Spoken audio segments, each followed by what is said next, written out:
Here we go. Oh yeah, really.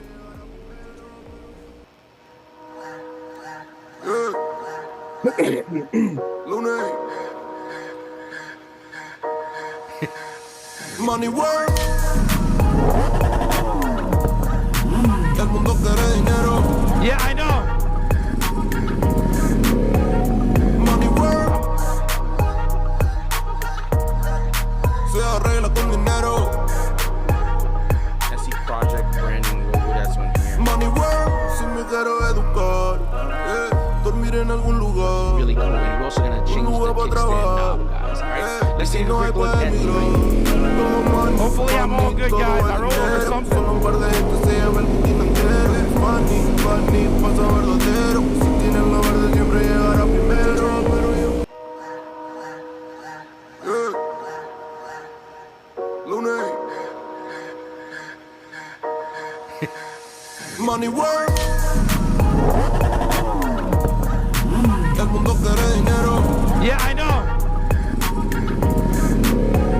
Money work.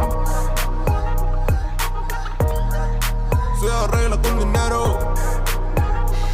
SE Project branding logo, that's one here. Money work. Si me quiero educar, dormir en algún lugar. Really cool. And we're also gonna change the kickstand now, guys. Alright, let's take a quick look at the hopefully I'm all good, guys. I roll over something. Un par de gente se llama el putín entero. Money, pasa verdadero. Si tienes la verde siempre llegará primero. Pero yo Lunes. Money work. El mundo quiere dinero. Yeah, I know. Money work. Se arregla con dinero. SE Project branding logo, that's one here. Money work. Si me quiero educar, dormir en algún lugar. Really cool. And we're also gonna change the kickstand now, guys. Alright, let's take a quick look at the hopefully I'm all good, guys. I roll over something. Un par de gente se llama el putín entero. Money, pasa verdadero. What's good, everybody? Welcome to the stream. We're going to be starting soon, so just a quick heads up. Thank you for tuning in. You guys know the deal.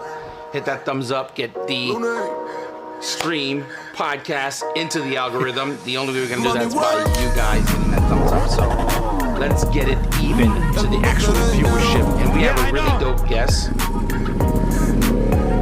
Money work. Se arregla con dinero. SE Project branding logo, that's one here. Money work. Si me quiero educar, dormir en algún lugar. Really cool. And we're also gonna change the kickstand now, guys. Alright, let's take a quick look at the hopefully I'm all good, guys. I roll over something. Un par de gente se llama el putín entero. Money, pasa verdadero. Si tienes la verde siempre llegará primero. Pero yo Lunes. Money work.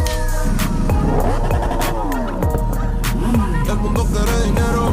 Yeah, I know. Money work. Se arregla con dinero.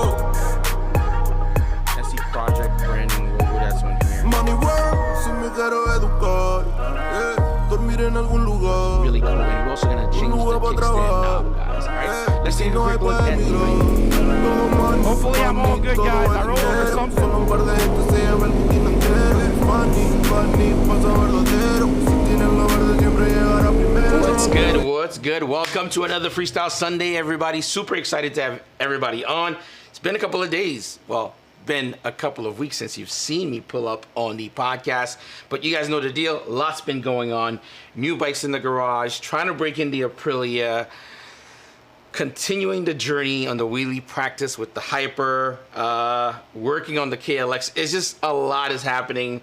I've been kind of detailing out the whole layout for the Aprilia with motivation, what we're going to be doing next, some of the mods that's going to go on that bike, and the overall look. So super excited to kind of show you guys what we're doing with the Aprilia. And as usual, super appreciative that you guys are tuned in tonight. So make sure you hit that thumbs up, you know, Be active in the live chat. Make sure you ask questions or whatever, or share your thoughts. If I suck, I suck. But if you're enjoying the stream, you're enjoying the stream. We have a really dope guy that's going to be here on the stream tonight. We have Life Well Ridden. I really like this guy's content. And to be honest, I've been kind of scoping out his work for a bit, actually. You guys know me. I find a lot of pride in seeing people that's doing things that are like amazing, very high-end quality. So I've been watching his work for a bit. Ideally, before heading to the office, I'm watching it in the morning or just tuned in before bed or something like that. I like to see his body of work, the way he tells his stories. And of course, he's very passionate about motorcycles. He's married, he has a baby, really, really cool, family guy, everything overall. And we've never spoken, actually. I mean, outside of the invite and speaking maybe 10 minutes prior to here, but I know quite a bit about the guy. But again, I really like the body of work that he does and what he brings to the table in terms of content creation. It's a new flow, new wave. As you guys know, I always mention moto vlogging has been around for a long time, and it's in a transitional period. And I think there's going to be a big batch of people that's going to be left behind completely. We're going to have a new batch of people that's going to be creating something new, something that's different, away from giveaways, like Superbike Pick giveaways, roll racing. That's kind of like the thing. We're seeing a transitional period that's happening. And I think he's probably going to be part of that new batch of people, since his creative outlet is motorcycles and videography. So you'll see that. But let's do what we do best, boys. Right? We're gonna give a big shout out to our sponsors of the stream, because you guys know we have to pay the bills, right? It's part of the game. Either that or we cannot have these amazing streams every single Sunday. Well, I've been away for a few Sundays, but that's the only way we create the stream, guys, by having sponsorships, people that pays the bill. So big shout out to motivationusa.com. These guys are a major part of this channel. Whether you're shopping for yourself, you're shopping for friends, you're gifting someone parts for your motorcycles, I encourage you to hit the link in the description for you to support this channel. But while we're here, this is the section for the Aprilia. I'm going to show you guys the exhaust that I am getting on the Aprilia. Most likely I'll probably end up doing these stealth mirrors. But yeah, just so you guys are aware, quite a few things are happening. I know you guys have seen me do a lot of CRT exhaust across my bikes, on the Street Fighter and everything else. But we're going to change it up this time around. I am going to go with the... Where are you, Mr. S1? It is an absolute beauty for that exhaust. Here we are, boys. Here we are. Oh, my God. Hide your wife. Hide your kids. This thing is spicy. Take a look. Beautiful exhaust. Look at that welding right there. It's a full titanium system. It's going to be crazy, crazy dope once I get this thing on. And, of course, you guys know, we do the install here ourselves, and you see it on the Motivation USA website. So if you want to shop for those. Not only that, the parts that I'm going to be showing for the Aprilia, which is really dope, they fit 1100 factory, Tuonos, RS660. So it's a whole different branching out from my Ducati centric channel, I'd say. But things are about to be really interesting moving forward. So we have new bikes coming, we have new content coming. So as long as you guys are here, you're supporting, you're watching, stuff are going to keep on happening. Let's say what's up to everybody that's part of the live chat first before I bring on Kason. All right, hold on. It's been a bit, by the way, since I've actually done all this. This is kind of cool. It's actually nice to be back. It's a little refreshing. I know often what tends to happen is that so much tends to happen in between uploading videos or producing content and being busy with life and work. So you tend to miss stuff a little bit. So it's kind of nice just to be, just be back. So, and you guys know I like to show love to you guys, whether you're here, you're part of the stream or not. So very, very, very cool. Let's say what's up. Start from the very top. We have Governor D Nice is in the building. What's goody, bike family? It's been a bit. Mike's too busy out there riding too many rides. It's a blessing and a curse, man. I've been trying to do that 600-mile break-in on the Aprilia, and I've been pretty lazy about doing it because I've been too enamored with doing wheelies on the Hypers. So, blessing and a curse. Ride like Boo. 690 gang. Uh-oh. Oh, so that's a cool look. All right, right like Boo. Kaysen, I'll say Kaysen. He actually has a 690 SMR, right? Supermoto, yeah. A KTM, he's a KTM guy. Let's see what we have here. We have Covert Mechas in the building. Solo Rider, what's good, e-bike fam? Let's see here. What else? A couple of people are still coming in. Sasong's in the building. What's good, biker fam? Always a pleasure to see everyone coming through. Always appreciate you guys. Covert Mecha, always a usual suspect. Really appreciate you guys coming through. It means quite a bit for you to take some of your Sunday for about an hour for you to come through here and hang out with us. And you know, wifey got to give me like a coffee or something like that, so we got to grab that. By the way, your boy needs a haircut, man. I could tell. Like, I should have been a little fresher for this because Kaysen's kind of a handsome guy. I want to be handsome too.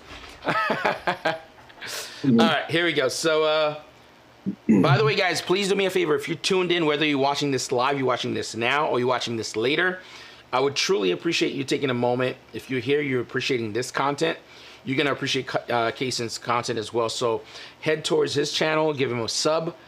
Give him a thumbs up and show some love and support, man. That's the only way we kind of get things going, by having people coming on, and also one hand washes the other kind of situation. So if he's taking some time to come through and hang out with us, we might as well pull up on his channel and drop him a sub. I don't see why not. Doesn't cost us anything, doesn't hurt anybody, but it's dope for us to show love, man. Welcome, Kaysen, man.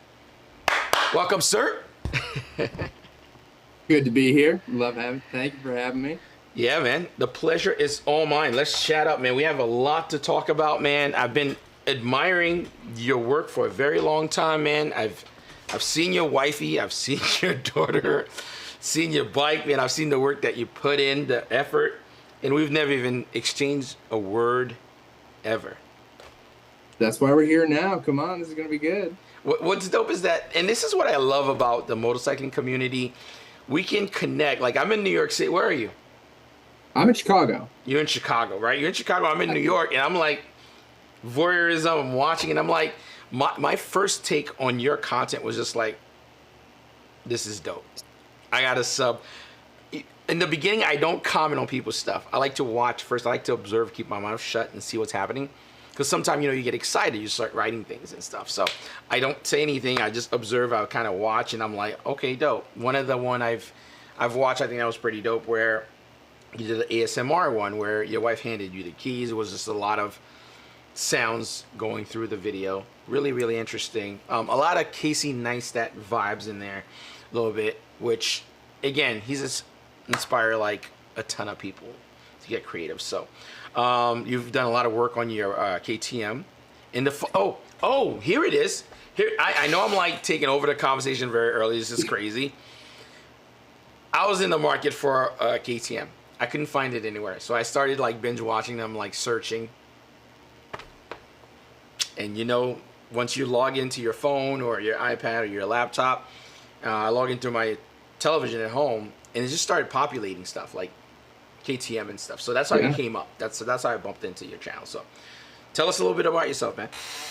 Yeah, absolutely. No, I mean, I appreciate you watching. I love your channel as well. Been, you know, following a long time and kind of seeing the content you delivered. So I'm really excited to see where the Aprilia goes, because that's a brand that I've never owned and never even thought of owning, really. So I'm really excited. So yeah, keep up the good work with that. But a little bit about me. Yeah, so my name's Kaysen. I've been riding motorcycles pretty much my entire life.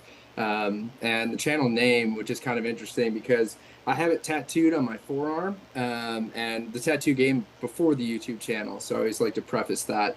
But it really came as like this understanding. I used to do and still read the Meta magazines and the Vana magazines, which what it turned into, and they've always had this presence of live a life well ridden, and that's kind of like my mantra, because for me, motorcycles are my everything. They're my therapy, they're my fun, they're just my go-to when I have free time, which is limited, but when I get that time, gosh darn it, I ride, you know. So I want to thank again, you know, my wife for letting me do that, my beautiful daughter, trying to kind of, get her into the realm of motorcycles, the understanding. I mean, it's fun to bring her to events and just see her excitement and the love for it, and just kind of being able to pass that on to a future generation. I think is going to be really kind of fun to help her move through her motorcycling career, and so on and so forth. But yeah, I mean, got that 2021 KTM 690 SMCR. I feel like I've said that a billion times in front of a camera now. Yep. And it's an awesome bike. This single cylinder upright, massive, essentially dirt bike is what it is. Kind of like a hyper motard, but a little less power and a lot less of the sex appeal that you'd get from an Italian Ducati. Oh, come on, man. Cut it out. That was a debate for me. I was looking between a hyper motard or a 690. That's what I was looking at the dealer when I was walking around and kind of seeing what I could afford and seeing what I could do and which route and so on and so forth. And that was a deciding factor. So that's where I've got 100 questions for you on your hyper motard and what you think of that, and just the presence of that bike. Oh my goodness. So quick fire. We can bounce back and forth on each other, and I'm cool with it, to be honest. That'd be great for me. I don't have to keep on guiding everything, so that's pretty cool. So I just want to hear your thoughts on the content you produce on YouTube. What's your timeline for producing something like this? As I've seen you do a lot of videos, and I know what it's like to create content and how long it takes to produce something and then organize and then go to the chopping block and then reviewing it and then saying it's not too good enough, you're scrapping stuff, reshooting stuff. So I know. I just want to hear what's your take. I mean, it's taken me years to become extremely fluent, almost where I could shoot something today and organize, edit, and have it uploaded by night. So, but it's taken, years of doing things, rinse and repeat, and making mistakes and growing from them, and to get to that point. So what about you? Yeah, very good question. I think you hit it on the head a little bit earlier too. You brought up Casey Neistat. And I've been watching Casey Neistat for eons, pretty much ever since he started that daily vlog series. And him and his brother Van Neistat, who got on YouTube, they've been a big inspiration for me. And that's where that kind of shoot and synchrony sort of mentality is what I try to bring to the table and switch things up. So I try to switch up the shots. I try to get every shot in order that I can to make the editing process much easier to then create a better workflow. Usually I shoot like a Monday, Tuesday, or Wednesday, and they can get that video out for a Friday. Sometimes I'm able to shoot like a Monday and a Tuesday and have two really good ideas and have two good separate videos that I can edit and then move on to the following week. But it's hard sometimes. Life gets in the way. A lot of the times too, weather gets in the way as well. I mean, here in Chicago, probably similar to New York, I mean, you get that window of summer where it's absolutely perfect. Every day is 80. You want to get out there and ride. You want to create all this content. But then you start backing into that off season where you're looking at November, when you're looking at December, when you're looking at January, and you're thinking, I'm not going to really have much time to ride. I need to make sure that I can either talk about something, I can have a process, or I can build something in the garage. So it's, for me, I like to come up with the ideas, write down the ideas, create sort of the script, or as I like to call it, just like a shot list of what I want to create, and then keep those. So I've got a book that's just probably 20 or 30 potential videos that might be coming out, that might not be coming out, that I'll siphon through, and if I get the feeling for it, if I get another idea, I'll try to execute on it. Or there's times where I'm just out riding and I'll capture some footage on the GoPro that's strapped to my face and realize, hey, this will fit in with this video. Come home, then reshoot everything from the beginning and get to the process of edit it and put it out. So it's this really kind of convoluted, mixed up, I like to say it's organized chaos of just ideas just firing at me left and right to really figure it out.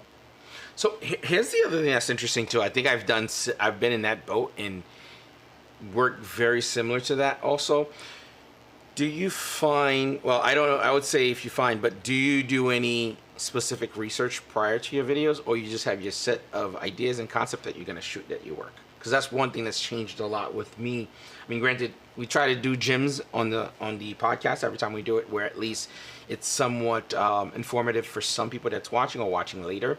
I've changed a few things in the past year to 2 years regarding having my list. I have my list of stuff that I really love to do, I enjoy, that I know I have work for, that I could kind of upload when I like. And what I've swapped to, I guess I had to start thinking different, since you mentioned you're like, oh my God, your YouTube channel, it looks like you've put in a lot of work a lot of videos. That was the very first thing you said to me when we got on the phone. And I got to a point where I'm not getting the reciprocation of that. So it pushed me to starting to think different. So now what I do is basically understanding where I'm at, what's trending, what's working, and searching before concepts. Because I have a lot of dope ideas, very creative stuff. Are people going to watch it? Probably not. Is it going to hit? No. Like, here's a good example. I guess the past couple of months I've been practicing wheelies and stuff. I always go to a lot. They always call the cops. Same thing always happened, rinse and repeat. I ended up uploading it, right? Did extremely well. I milked it all through the week, really. I mean, I garnered a good maybe 7,000 to 8,000 views overall until it started trending downwards. So I'm finding patterns, I'm finding peaks and valleys and fitting in those, which I've never done before. I went with just creativity, what I really love doing, and you soon realize, hey, you have to produce what the buyers want. If not, you're just going to fall by the wayside and just produce stuff you love. It's going to become an archive of what you've done, which to some degree, I think we all want to do that, but there's still an innate nature inside that we still want to find success, especially if we're giving our time into it, kind of thing. So just to shorten that question, that was kind of a question and kind of like a thought in the same. Do you find yourself strategizing for the piece of content you put out? I definitely think so. I mean, it was weird because when I started the channel, it was just kind of on a whim. I mean, it was honestly like I've been creating videos my entire life, whether it's professionally, whether it's not professionally. I remember those little flip cameras where they were 720p and they had the USB that you'd flip out of them, just making stupid videos with all my friends. And I never put anything out there. And it got to the point where I started really looking at what I wanted to do and where I was taking, my professional career, and kind of realizing like, hey, I want to give this a shot. And literally the first video that I uploaded that I call like my serious video to the channel was when my 690 wouldn't start. And it was literally just what I bumped. That's so funny. That's what I bumped into in your channel. I swear to God. I'm like, oh my God, maybe this is going to be a mistake. I should buy this bike. I saw that. Oh my God, that's hilarious that you mentioned this video. That's your first. That was literally like, because I did like the exhaust install, which I mean has so many copyright claims on the music that I used because I didn't know what I was doing. So it's like terrible sound, like couldn't hear. Oh, I need to re-upload that. But that was up until the point when literally I had my helmet on and the GoPro audio of the bike not starting. That was 100% like, I'm gonna ride today. And then my clear reaction to it. And I'm not even, it was one of those things where I'm sitting there and I'm like, oh no, there's a problem here. But then wait, hold on, this is the content. I can build the story, I can create from this. So it's actually kind of good. Yes. But then thinking back, like, my motorcycle doesn't run. I can't ride, like this sucks. But wait, no, hold on, there's content here. I can start building from here.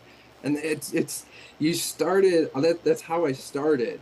And it was this really kind of fun wave that it just threw me into. And for the first, I would say probably 6 months, it was like, hey, this is just fun. I remember this. This is awesome. This is cool. And then it got to the point of like, okay, like, how can I, take this and figure out how to fit into an algorithm, how to fit into a theme, how to pull up those videos where it's either best mods, worst mods, what kind of ideas can I have to get the most clicks, the most views, the most subscribers, so on and so forth. And it's kind of created that monster inside of me to go from left to right to, do I want to do this? Is this something that I have a passion for? Is this something I'm doing for fun? To then, how can I monetize this to make money to buy another motorcycle? It's really interesting. So here's the thing. Were you pissed off that day? Oh, I was so pissed. I was Because so on the angry. video, you were not mad. I was like, damn, maybe I shouldn't buy this bike. I think you had it in a tender. You had it inside your house. You took it out. You were ready to put your gear on and everything else. And then you started troubleshooting. I think you did battery, you checked. Your past mods, you checked. I think you partnered with what's the brand? There was one mod you did that, well, I might be mixing up two videos. There's another one where they said that your tune wasn't the problem, but Rottweiler apparently, Performance. yeah. So Yeah, I saw you started troubleshooting it. I'm like, damn, maybe I shouldn't buy this bike because I'm looking for something. And I was like, okay, I want to get this bike, and it's either that or the Husqvarna 701. Because I don't want to get the 450 because then it's hourly. I would much rather having something a little bit heavier that's like every 5,000 miles I could kind of do it. And that was the overall idea. I'm like, holy shit, this bike is not working. I'm like, maybe I shouldn't do this kind of thing. So, and then from there, I just dove in the rabbit hole. But I'm like, overall, this guy's taking this with stride. And it was captivating to me because I'm one of those people that like to work on my own bikes. So seeing that someone else is tackling, and I was like, okay, let's see what the boy got. Let's see what he's got.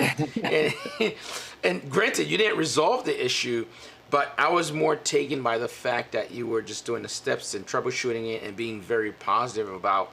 I mean, granted, if I had one bike and that was happening, and granted, I have multiple bikes. If that happens with one, I'm freaking out. And it's just like what we were talking about, like dream bikes, and it's like, what do you want? And I'm like, well, I just want to buy stuff, which is kind of stupid. And granted, I have multiple bikes. If one is not working, it will bother me till the end of the earth. All of them need to be able to work. I need to be able to grab whichever keys and just go. And the dumb part is, I don't. I just grab the same key every single time. We're such terrible human beings. I know. Gluttons. I'm guilty of it. People have been messaging. My wife is like, if you don't break in that KTN, I'm gonna choke you out. Because I've just been riding other bikes. I'm like, yeah, it's really cool, but it's just I'm having way more fun over here now. So that's kind of funny. So that is a very, very interesting thing, man.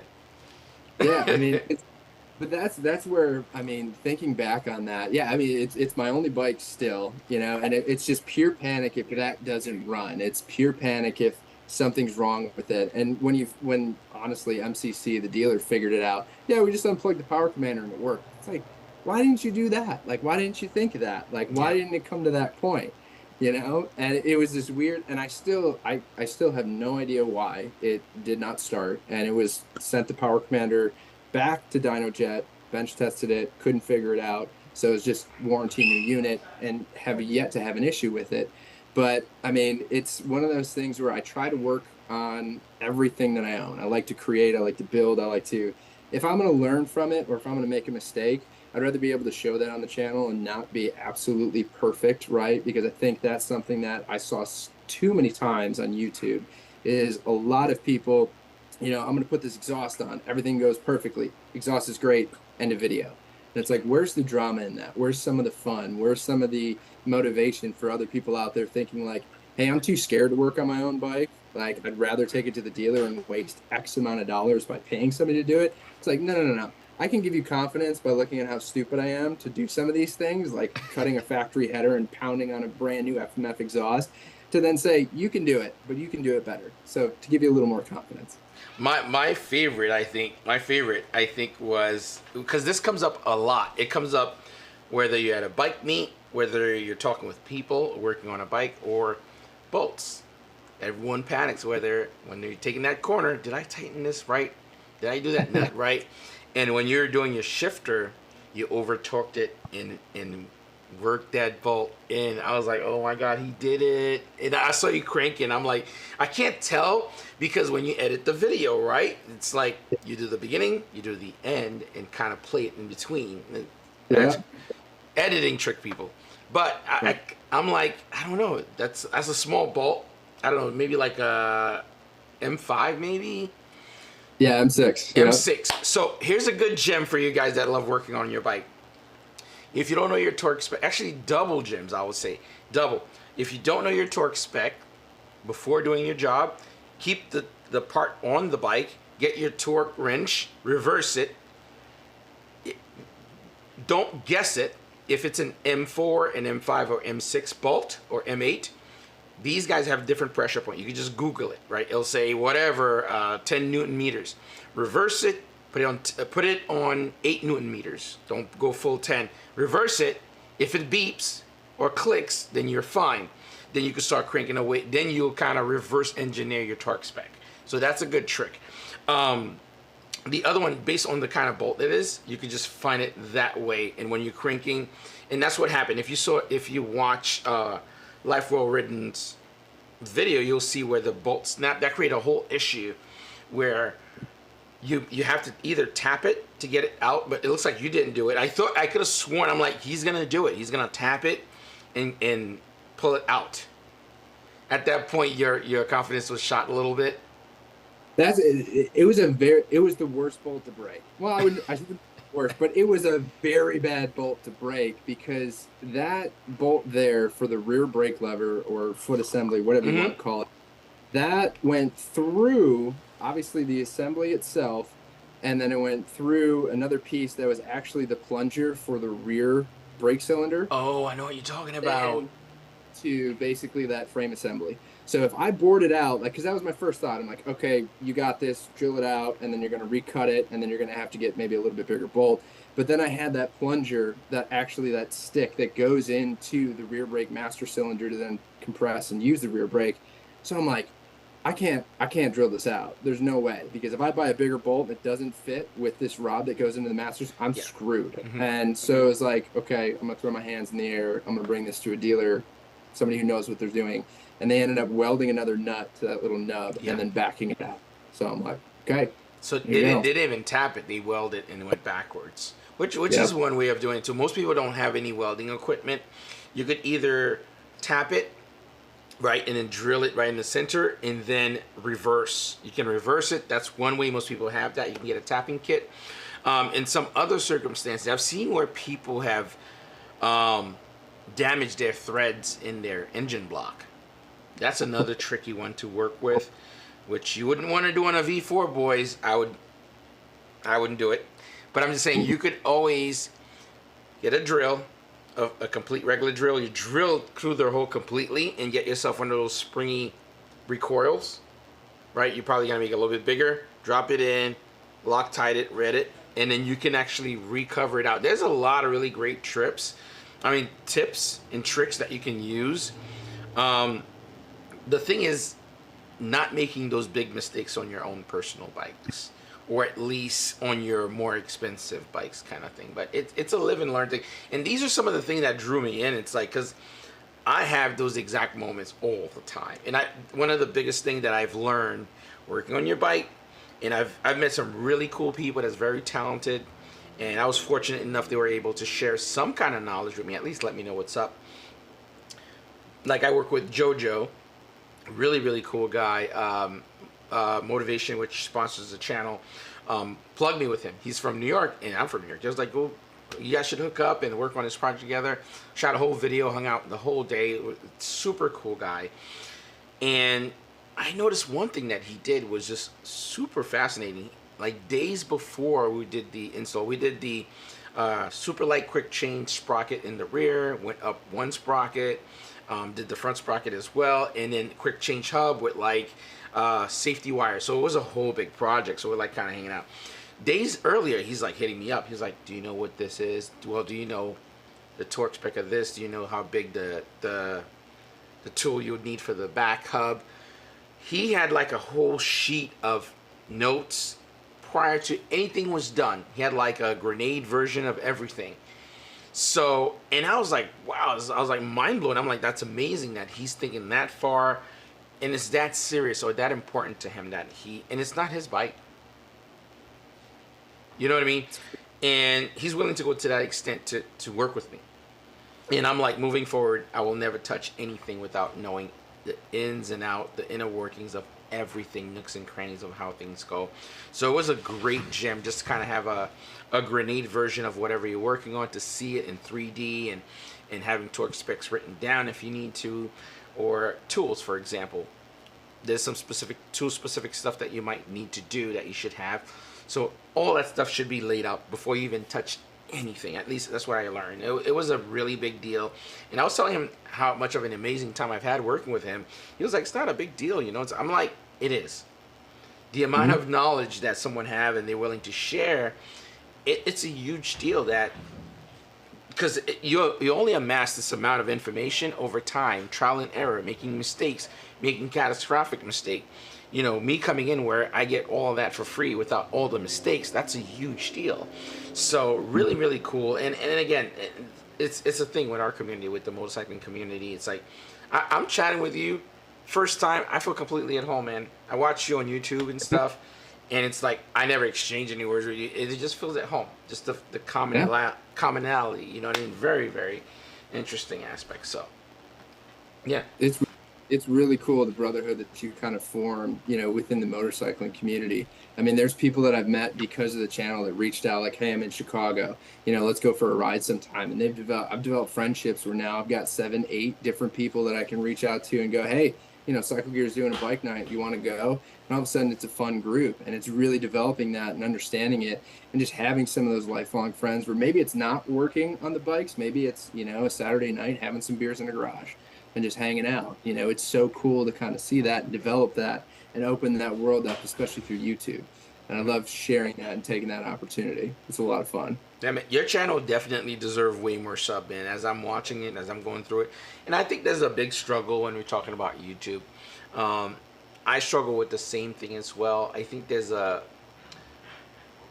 group of an audience that only appreciates the bike that the content creator himself is riding, and then you have a batch of people that appreciate the person, and then the bike is a bonus.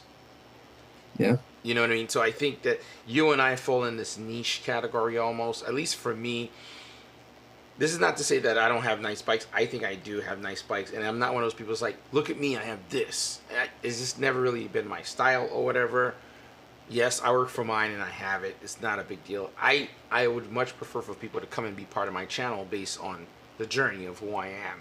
The bikes are just like a bonus for me. And I find that's a very difficult place to be, because most people don't really give a shit. It's like, he has the R1. I'm here.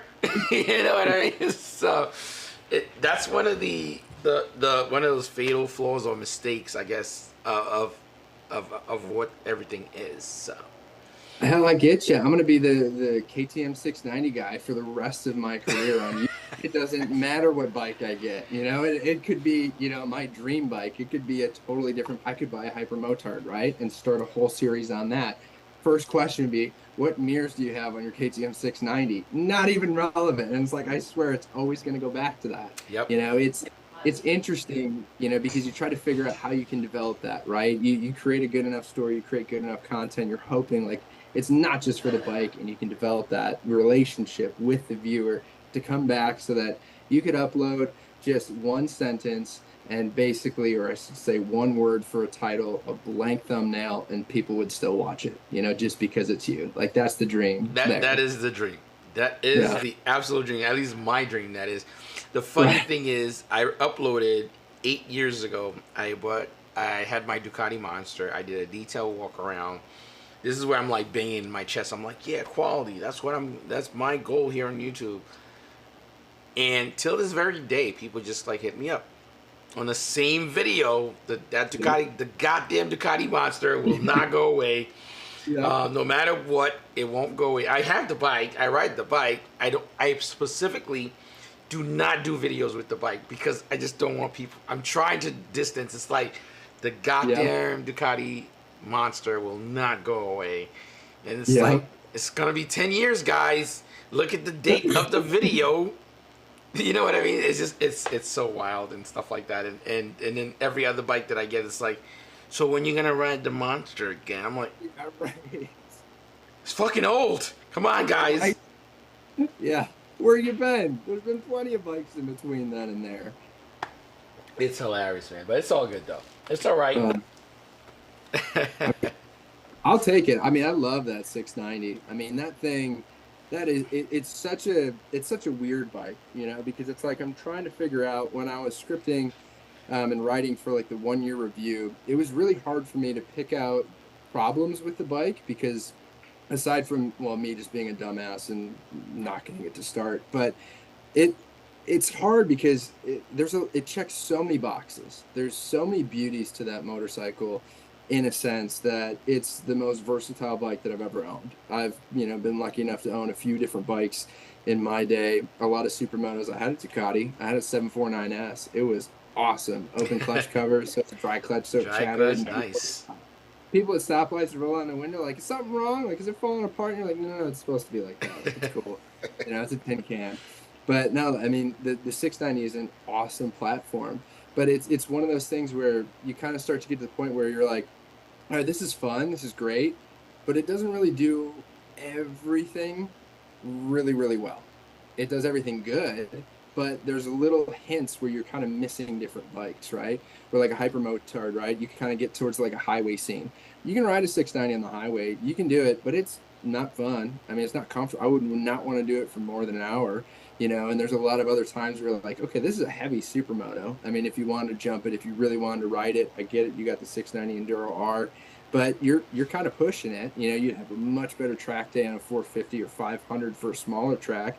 But if you open up to like a Road America, at least close to me, a larger track, there's guys that are just whipping right past you, and I was lucky enough to go out for my first track day last year.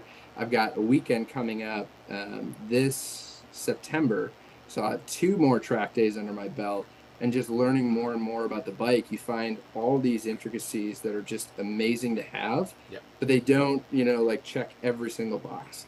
Then again, if I could have more bikes, of course, I would probably check the boxes and have dedicated sort of bikes for each discipline. Yes. But at the same time, if you have only one option and you're buying one motorcycle, my vote would be for the 690. It's been my only motorcycle for the last 2 years. I would agree, not just with 690. I'd say if you have a limited amount of money, you could only buy one bike, the solid answer would be a supermoto. I think. Yeah. It's a good in between. Just don't get a small one, because I think very quickly you're gonna realize, oh, it's not fast enough or whatever. If you get like that 690 or 701, they're all the same. The gas 700 is a good look too. I think Ducati's working on one, low key. So I think those are really good bikes for you to have versatility, for you to do pretty much anything that you really want.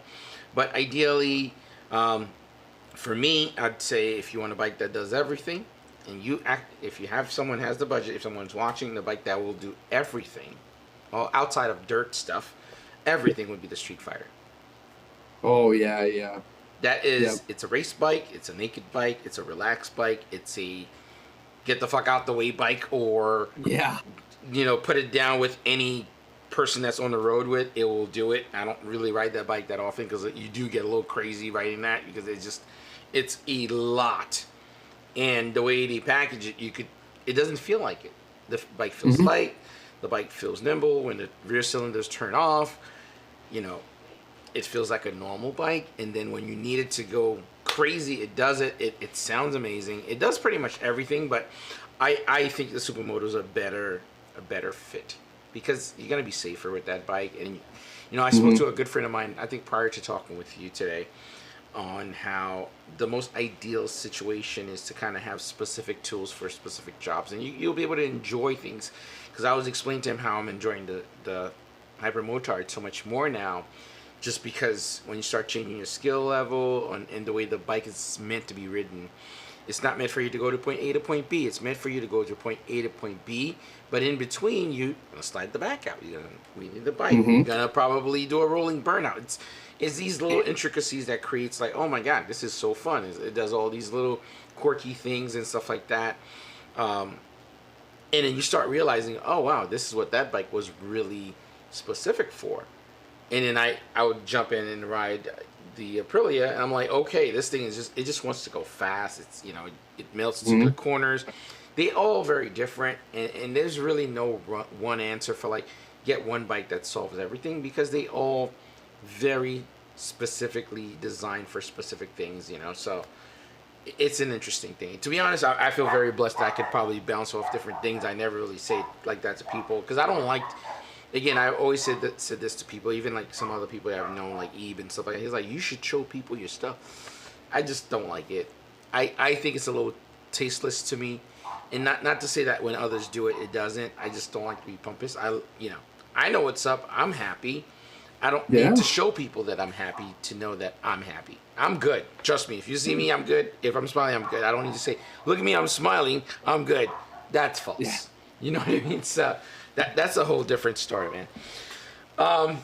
Question for you. So where do you see your channel going? What is your end goal with it? What do you want to bring it to, kind of thing? That's a very good question. haven't thought much about it, in all honesty. I think, really the end goal is I want to continue to really help and build relationships with a lot of the subscribers that I already have. Because a lot of them are actually, I know a few of them I'm gonna pull up your that, channel as you're talking so people could see it. Guys, definitely please, if you're tuned in, you're watching, I'd appreciate it, man. Go and give Kaysen a sub, man. He deserves more. I think his stuff is dope, and I'm not just saying it, no bullshit. So, well, I'm gonna give you full screen as I go and load up your page that I could pull up. Go ahead, you can talk. there we go. Yeah. I mean, in all honesty, I want to bring it to the point where it's just like a continuation of not only just like the 690, but really kind of me progressing as a rider as well. I mean, I make the joke all the time on my channel, like, I can't wheelie. That is no joke. I cannot wheelie. I am horrified to bring the front end up on that 690 because I just don't want to loop it. I don't want to dump it. I put so much time and effort into that bike. So I want to get to the stage, kind of like how you're doing it, where you're just progressing slowly and slowly. And I want to get to that point of just where if I'm going to more track days and I'm actually developing as a rider, I want to be able to create that journey, at least so people can visually see it. But I also want to be there to create a motivation for people too. Whether it's, okay, I don't know how to work on a motorcycle. Hey, watch my videos. Like, I don't know how to work on motorcycles either, but give it a shot. Take the opportunity. Learn from my mistakes. Same thing. Oh, I might not be the best rider. I might not know how to wheelie. I might not be able to do all these, rear slides, backing it into a corner, number one at a track day, which it's not a race. You're just there for fun. So I want to give people that motivation to sign up for their first track day and really learn so much more and see the potential in the motorcycle they have and how it's safer on the street. And I think finally is just to really sort of bring my vision, the craziness in my head with like film, with the way I think, with the way I like to shoot, and try to break into sort of a new layer of what a moto vlog could be, of what motorcycle content could be. Because I think, just like you said, you've got that old wave of moto vloggers moving into that new wave of moto vloggers. And I'm really excited to see where that starts to shift and where that changes and where that goes. Because I think there is a ton of value in not just having a single shot of a GoPro on a helmet talking the entire time. I think you can breathe way more life into a story just by using multiple different camera angles, different scenes, and different opportunities off the bike as well to create that message. So if I can accomplish those three things, just as I move through this crazy YouTube universe that I'm now in and a part of, I mean, that's really where I want to be. I'm just here to help people out, change lives, answer questions, and try to have some fun in the middle of it. So as Kaysen is talking, guys, take a quick look. This is his YouTube channel. He's currently at 1,115, right? Is that correct? Yeah. Yeah. There we go. 113 videos, guys. Definitely go and give him a sub. Trust me, he is out there putting in some serious work about his channel, which I think is really, really cool. I think most of you guys will enjoy his content. To be honest, my opinion about the whole wheelie thing, I think it's something that I've always kind of wanted to do, and I really wanted to kind of get to work on doing. And just want to kind of highlight this. I think you have the perfect bike to kind of do it, because initially my idea about tackling doing wheelies was to grab your bike to practice. And I thought to myself, let me get something a little bit smaller, because I had this huge fear of falling and hurting myself, because I can't afford to like not be in the office or something like that, or being away from my professional life. So I'm like, if anything's gonna go down, if I get hurt, that's gonna put everything else in shambles, right? Mm-hmm. I want to get a small bike. If I fall, it's like falling off a chair kind of thing. And and really knock out the fear of what happens if something goes wrong. And I bit the bullet. I'm like, hey, I'm just gonna grab myself. It was between a Honda, a CBR, one of those small CBRs. I forgot the Yamaha. There's a smaller Yamaha too. There's a whole lineup. It's the KLX and the CBR and the Yamaha. The Yamaha one has been around for a very long time. It has a drum brake, and the Honda has a drum brake as well. So I went with Kawasaki not only for any specific reason, only because the KLX had a disc brake in the rear, and that's super. If you're gonna be doing wheelies and you want to be accustomed to how things feel, having a disc brake in the back is super important. So I bit the bullet and just started at it. You know, I think ideally if you have someone that's proficient at doing wheelies, it's gonna help a lot. Since I didn't have someone with me, and I'm like, I want to learn this anyway, no matter what's the situation.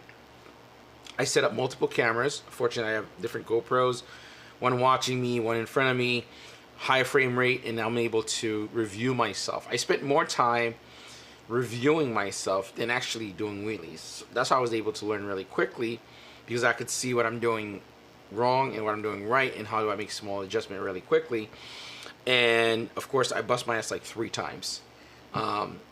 One, I sprained my ankle, and because I had the idea in my head, oh my god, I'm gonna dump my bike. You know, when it's happening, it's slow motion. It's like, it's gonna fall. I try to hold it. I ballerinaed around and I fell, and I'm like, god damn it. So I learned one thing: if something is happening, let the bike go. Doesn't matter. You can fix it, whatever it is. But in some cases, when you have a small bike like the KLX, those bikes are not fixable. Very important. I have to mention to people, you can get a lot of frame damage because they're not modular. This is why they're only like $5,000. They're very cheap bikes. So if you want to practice, hit the dirt first. If you fall, you're not going to break anything, any pegs or anything like that. And from there, it was just like understanding it. It was like more science to me. It became like a science project. I would review it. I was like, oh, this degree, this is how it feels. That degree, this is how it feels. You know, hitting the rear brake too much, it slams down. Or if you ride it, or if you ride it just enough, or if you bounce it before you clutch up, it goes up straight to balance. So you start understanding the science of it, and then once you've passed those things, and then you don't have the fear anymore, it becomes really, really easy to apply the same thing to all the other bikes, kind of thing. So it's a very interesting thing, and it was really, really fun just learning something new that was different. I feel like I've really upgraded like my arsenal in terms of like riding and stuff like that. I'm like, oh my god, it's like new skill. Now I'm like, I'm putting drifting next on the chopping block, so I'm gonna be doing that. Yeah. All right. So very, very cool, very fun. And then again, I'm one of those people I love learning. So if you like learning something new or challenges, if you don't like to be in comfort zone, it's great.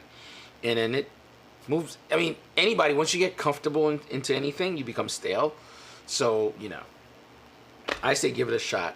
You know, have someone with you, of course, or make sure you're recording yourself so you can see the mistakes or you can make the adjustments. So your bike is the perfect bike to wheelie.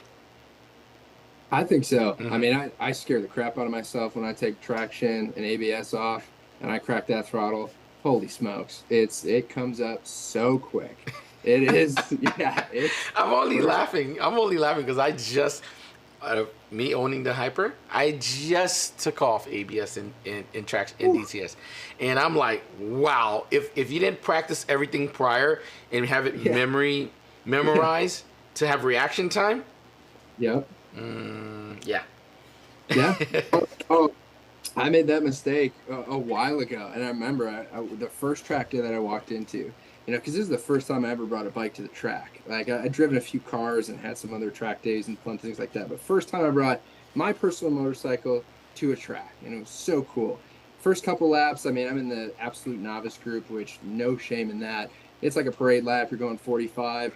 Second heat, you're like, okay, you can ride now. So you're like, yeah, it's great. Like I'm totally leaning in. And you look at pictures and you're almost upright. You're maybe like a hint over. And you're like, I was totally dragging my knee back there. I don't know if you guys know that, but I'm coming for Rossi for sure. You're watching this like, oh my god, that is bad. Like I thought I was at least going 100, and you're like, no, probably about 40. Like you're good. But yeah, you start learning so quickly when you can rewatch some of these videos and when you have the beauty of this content. And that's something where, yeah, I mean, like you said, if you have the opportunity, if you have even your phone, I mean, you've got so much just detail in your phone. You can shoot at 1080, 60 frames on an iPhone. And that's where some of my videos, you might not notice, but I shoot with an iPhone. I mean, just because it's so much easier, because you can create that content faster. But yeah, if you have the opportunity to try to film yourself or try to have a buddy who's got a GoPro or somebody else who's got cameras, or the beauty of 360 cameras these days, put it on somebody in a group ride or one of your friends, just to, I mean, watch yourself again and see some of the mistakes that you're making. Because until you realize that, or until you see it, or have somebody go like, you know, like, hey, like you're dragging things here a little bit weird. Like, don't use your rear brake too much. Like, front brake, rear brake, mix it, match it. Don't hammer on the throttle so much coming out of corners. Like, all these different things that you learn. It's just an invaluable experience to then really create a much better rider and a safer rider for yourself. And you know, the funny thing is, I'm realizing one of the biggest thing I think a lot of people tend to neglect or don't say, in most cases, coming in hot at any corner, you don't really need to brake at all. You can just downshift, let the engine slow down the bike for you enough, and then you just dip in, kind of thing. But we're going a little tangent here. But quickly, I'm gonna give you full screen, but I'm gonna be pulling up some comments right now because some people are commenting. We have 22 SMC Rider. I didn't even know he has a KTM. I thought I was subbed to every 690 rider. That's so funny how YouTube is. People just narrow into just one thing. I just found the channel from Life Well Ridden Community post 30 minutes ago. And then here you are. You get to know the guy personally. Really, really dope. Chacon Jeremy is also here. Denia's right. Busy all the different rides. Okay, that was a comment towards me riding too many different bikes. Ride Like Boo. I think he's a stunt rider. Bro, I smoked a super Duke today with the R1M on my 690. Oh my God, Jesus Christ! This guy, he's out here in New York, but he's in the mountains, though. He's really far out. Guys, if you have any questions or any comments in between this conversation, feel free to drop him in. Oh yeah, he's saying for me to come up to the mountains and ride out as well. So you should stop by Pittsburgh. I should stop by Pittsburgh. Me or Kaysen? Road trip. Come on now. Oh my God, dude! One of these days, man. I always talk about this, about getting like a van to be able to travel and bring my bike. I'll bring two things. One like a dirt bike style, and then like a more of a racer bike. But that's down the pipeline at some point when I could get like a truck or Jeep cheap or a van cheap. So that's definitely in the works for sure. Because I definitely want to do that. Oh, I do have this question for you too. Where do you see YouTube going regarding moto vlogging? Because yours is not very moto vloggy. It's more storytelling surrounding motorcycles with a hint of moto vlogging. And I've been bashing my head against the wall. I've been moto vlogging for years. And you know what happens when you start doing something for a very long time? You're good at it, and it's like, I want to break away from it. I want to find my own niche, something that sets me apart.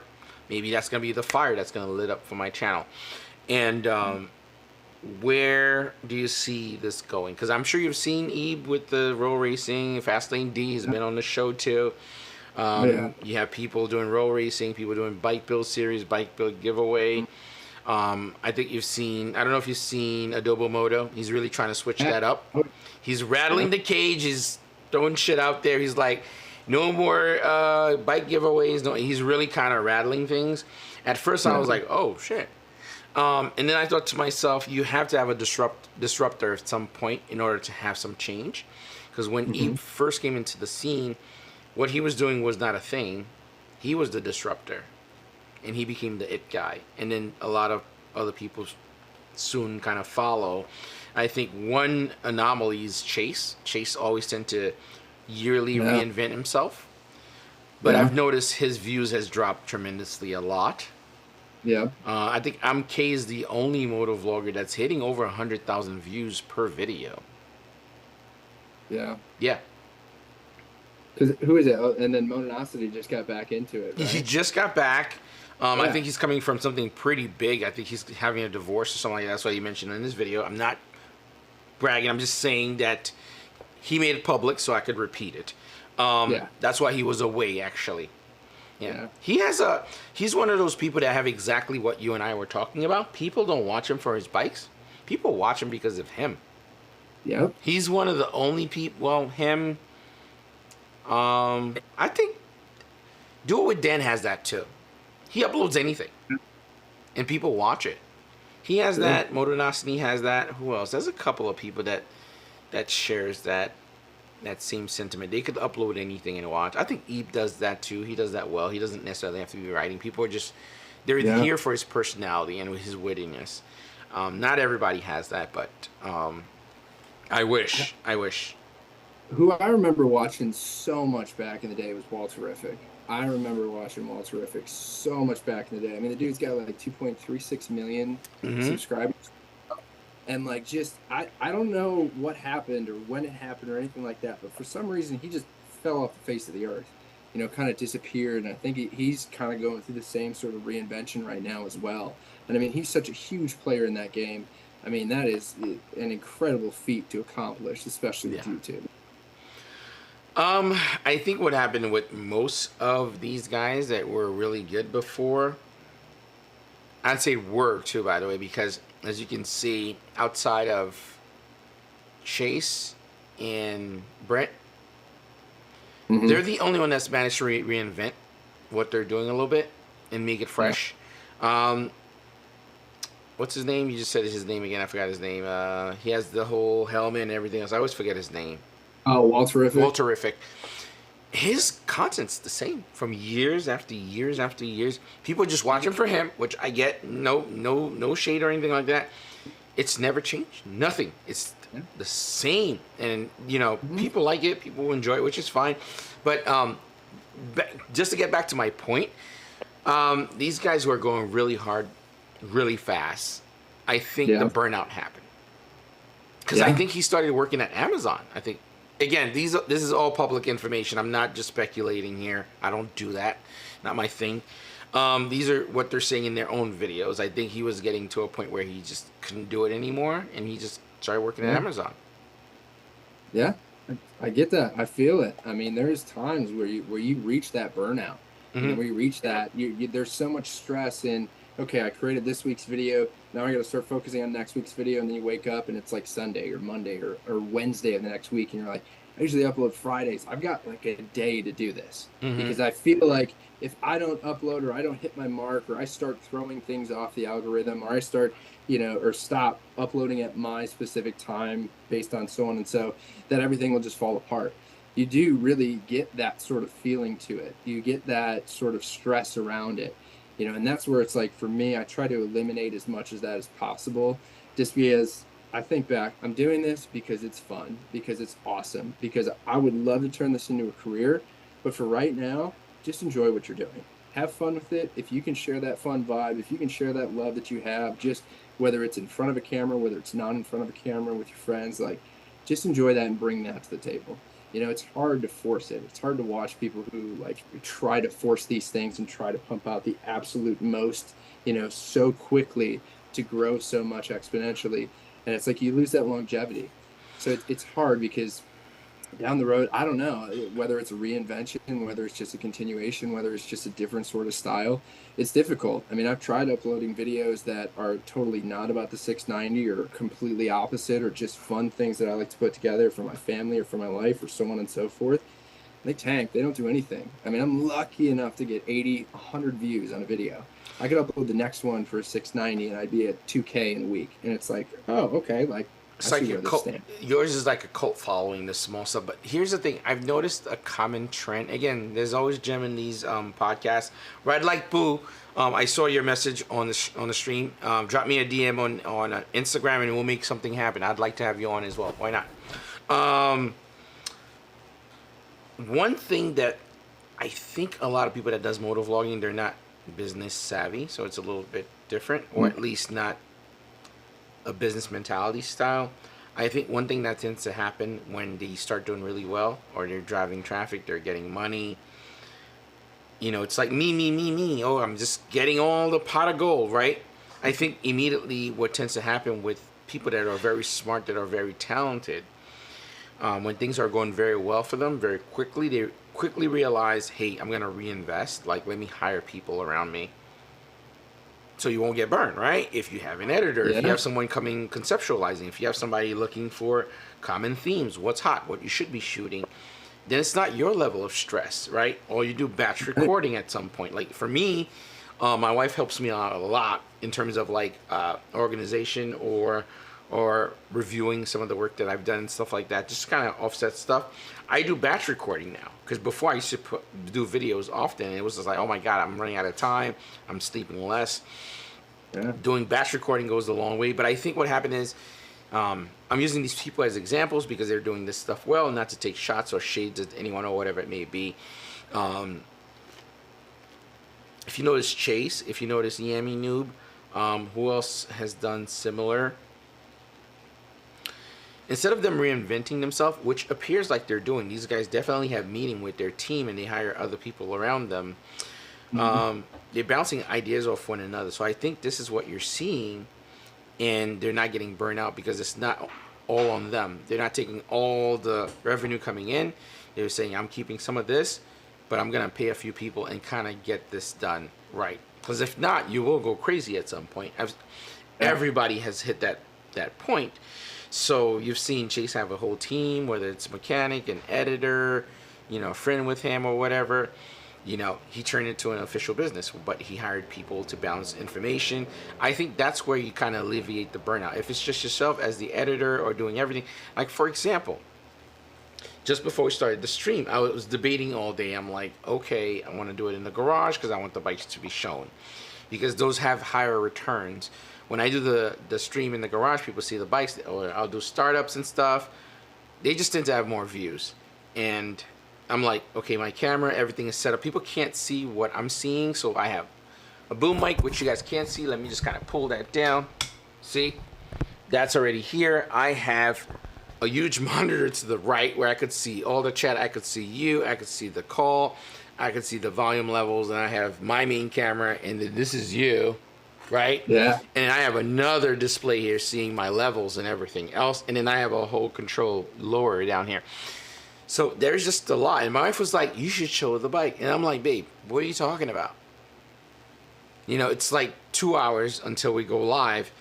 It's not just like I take the camera and go show the garage. It's like I have to run everything, or run my wireless system, which is here, where it's plugged to the garage, and you can see and it's just a lot. And I'm like, people have no idea what goes into like something like this for an hour and a half. It's like, granted, I'm doing it solo. Technically, it should be 4 people here.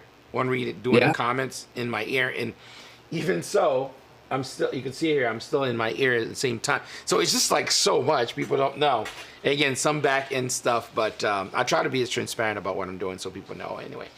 But ideally, what I'd love to do is someone monitoring all the controls, all of the chats, or all the super chats coming in, or whatever, or my volumes, or whatever, or music, or whatever. There's a few things I want to add, but that just creates more things for me to create. So, or even graphics for transitions. Those are all brilliant ideas, but it's just like, how much do I want to juggle? So my overall idea is like, let me focus on just having great guests and good conversation. And as we progress, I'll hire somebody. So that, it's kind of like one of those things. You have to kind of make choices and see what goes. So I don't know. So who do you see staying in the vlogging game? Who do you see changing? And do you see road racing and bike giveaways going away, or those? I don't think the bike giveaways will go away, but I think they will definitely die down. Getting a free bike that's like 40 grand, that's a huge deal, dude. Yeah. No, I sign up for those all the time. Trust me. I want a free bike. I don't know. Like, I don't think I see those going away. I think I don't know if this is a good thing or a bad thing, but I definitely see the level of intensity for each video is now the expectancy is much, much higher. I guess it's best in an example like where we used to be able to kind of like, okay, go out for a ride, film some stuff, have some coincidences here and there, and then boom, you got a video. I feel like now it's sort of like, okay, like I need to take a road trip, I need to ride the Dragon, I need to have a crash, and then I need to drive all the way home, and that's this week's video. That's the sort of level that a lot of these other people like could bring to the table that, like, for me personally, like I don't have time to do that. I don't have that sort of beauty in the fact that I could do some of these crazy road trips or go out and like buy this bike, give it away, and do all these other things within a week's time for a video. You know, it's just looking at Mr. Beast, for example, just kind of moving this away from the whole motorcycle scene and just to YouTube. You look at what that guy can produce and the amount of money that he puts into just one video, you know, you're starting to think, like, I always look at the tech industry for a lot of what's going to be coming for in like the business world and what's going to be happening next in the professional world. And it's like the same sort of thing. I look at a lot of these huge YouTubers to really kind of help depict that future of where it's going to be. And when we're looking at it too, like, it's so weird because it's such a volatile future. I think I see so much, and I've tried, but in all honesty, I hate shorts. I hate short content. I hate creating them. I just don't like them. I don't know what it is. I just don't like them. I hate them. I hate trying to develop that. But you see a lot of these creators who are coming up, you know, who are just surpassing and gaining so much. That's one of their main focuses. I mean, they'll do an entire week just to create one short, or they're uploading 2 to 3 shorts a day, and they're putting so much time and effort into that. You know, that's something that I'm not willing to do, but I love the long form. I love the story. I love what you can put into it instead of just, hey, here's 30 seconds. Can I say something? Yeah. I'm going to tell you, man, I'm talking to you. I'm seeing so much of me as you're talking to me, man.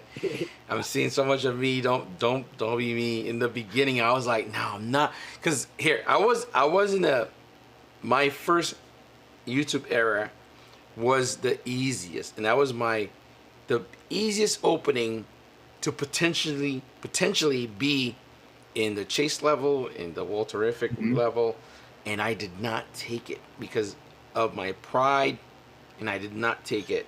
The Baker X Derek era with the Suburban Delinquent and stuff. So much so that they recognized my channel. They shouted my channel out. But I was so stubborn. I was like, I want to create quality. I want to create great stories. And I was like, I refuse to follow waves.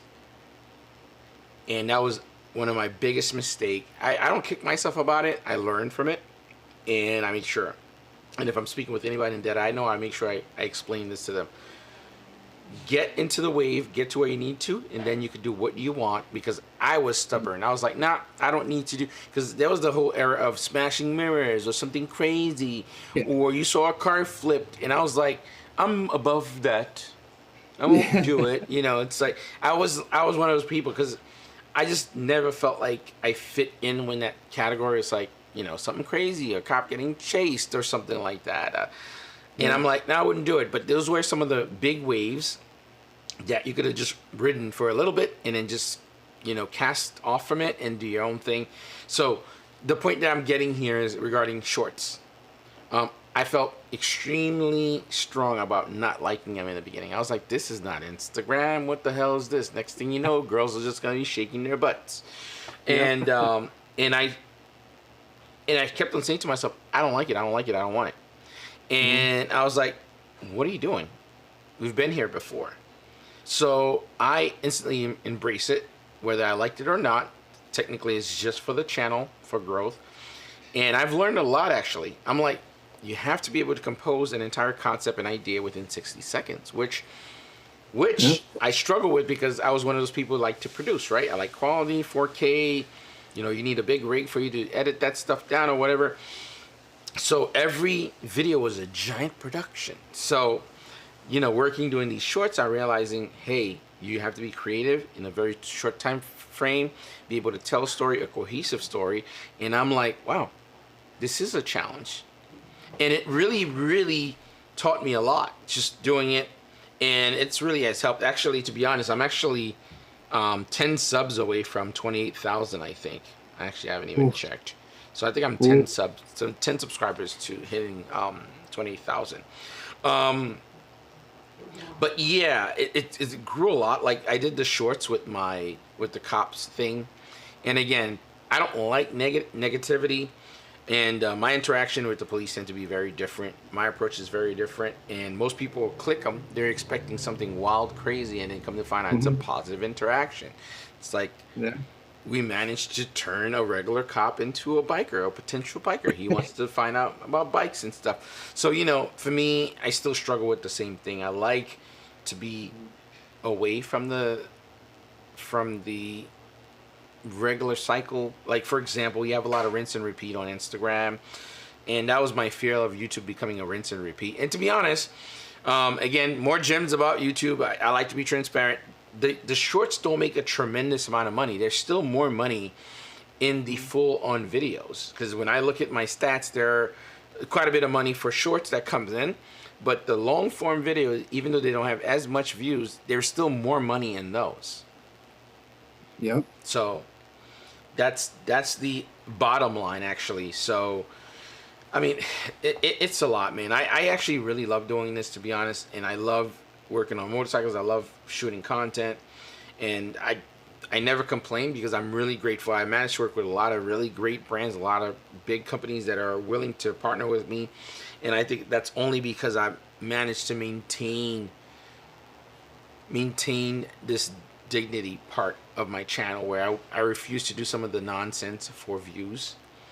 And I still managed to kind of get some decent, well, not, I can't say decent, really good companies to actually collab with the channel. So fortunate about that one. Yeah.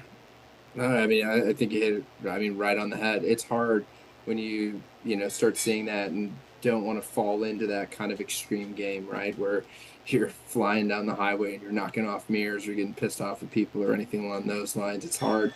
I mean, there was just, I mean, if you ever watch like Brian 636, he's a stunt rider, here. I've seen him. Yeah.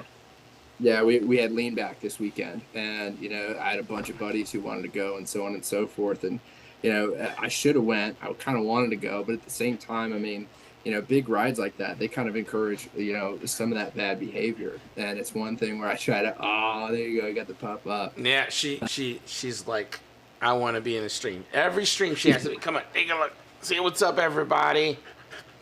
Fix your face, though. Fix your face.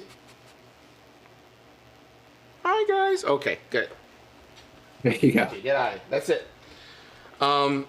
Yeah, that would be dope to be part of that. I saw that the whole rider was going on it. To be honest, I'm a little nervous about those two, man. Everyone's getting lit, wheelies, rolling burnouts. It's like, and I like going back home the same way I left. So, yeah, it's fun, like to sit back and watch some of the impressive just riders out there. Yeah, and see what it is. Like I would encourage at least once for everybody who rides a bike to at least go out and to see some real stunt riders. It helps with that kind of visual explanation of how to ride and how to have control and so on and so forth. And just to be in awe of that presence. I mean, it's absolutely incredible.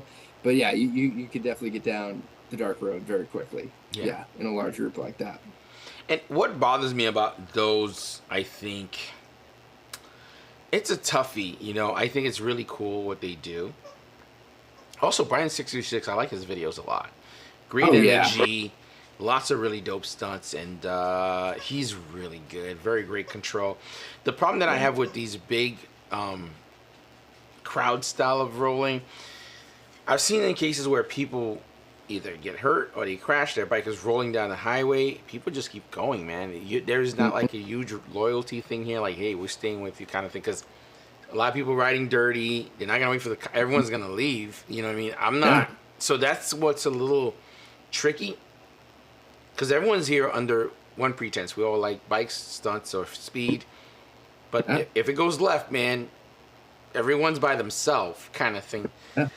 That's the tricky thing for me. If I'm rolling with you, we're enjoying motorcycles, I know something happens with you, I got you. We'll take care of it. Or vice versa. It's a different thing when you have 2-3 people and then you have hundreds of people that's, hey man, this guy just flipped, and then and everybody's having a burger like 3 miles down the road. It's like, oh man, that's fucked up. So I can't do it. That's the thing. And I think it's one of those things that happen as you start you hit your 30s and stuff. You're like, shit, man, it's like, should I be doing this, kind of thing. So at least that's been my thing. There's a comment here by Covert Mecha. He mentioned shorts is the path. You'll be like a sissy puss rolling the boulder up the hill. Trust me, man. If the content is good, your shorts will blow up fast. Yeah, I mean, it's one of those things that you have to do it. This is why I'm like, I'm dropping. So my setup right now is shorts pretty much all throughout the week, and then I do 3 long form videos Friday, Saturday, Sunday. I ended up doing a short on Friday, but I did a full video today. I did a full one yesterday, and tomorrow I'm doing another full. So, and then I'm jumping back to a bunch of shorts again. I'm mixing it up. So for me, I'm trying to hit all angles regarding YouTube. So the stream, Yeah. the 4K videos, the shorts, I'm just hitting on all cylinders and really trying to push. And it's just hard just trying to find that lightning in a bottle, man. It's difficult. Yeah. It's difficult. Yeah. I mean, because when you put like your heart and soul into some of this work and you take all the extra time and effort and, same thought where you have a little bit of that arrogance, like I'm too good for shorts and shorts suck and they should stay over there because I can do it on my own. Like you got to drop that mentality, and you kind of got to suck it up and you got to say, here you go, and that's where I struggle with it, but I try to push out as much as I can. It's fun. And for anybody coming up, it's honestly what I would focus on. It's just almost primarily shorts. If you really wanted to grow, if you really wanted to move forward with it, shorts, collab, and get a little business behind you and you got it. You're knocked. You're ready to go. Yeah, it's tough, man. I mean, I don't know. I don't know, to be honest. I really want to focus on doing what I really love doing, to be honest. And I do believe sooner or later I will find my lightning in the bottle. I think it's gonna work. And I don't want to catch that the wrong way. I don't want to do something that's gonna be like not ideal. And then now I'm pigeonholed to doing this crazy. This is why I am a little bit taken back by some people that's like, oh, look at me, I'm buying a new bike today, I'm buying a new thing today. Then you become in that cycle of like, I'm buying something new today, I'm buying something new today, and it's like you're not really doing it for yourself anymore. You're just grabbing stuff and I just don't want to fall into that category. And this is not to say I can't do it or if I could do it or not. It's really, I don't want to do that. Someone come through, you want to be, it's like the stream, right? The podcast, we were having a conversation, people that are here, they're just enjoying the conversation. Yeah, absolutely. And that's the organic thing for me. If we do startups, we go to the garage, those are all bonuses. It's like, oh my God, we were waiting for this in the end. So those things are cool to that aspect, but I do believe, but then again, not everybody has like a lightning personality for stuff like this, but I don't know. Who knows, man? I don't know. I don't have the answer, Sway. I wish I had that golden egg. That'd be great. I would love to share that. Need some of that.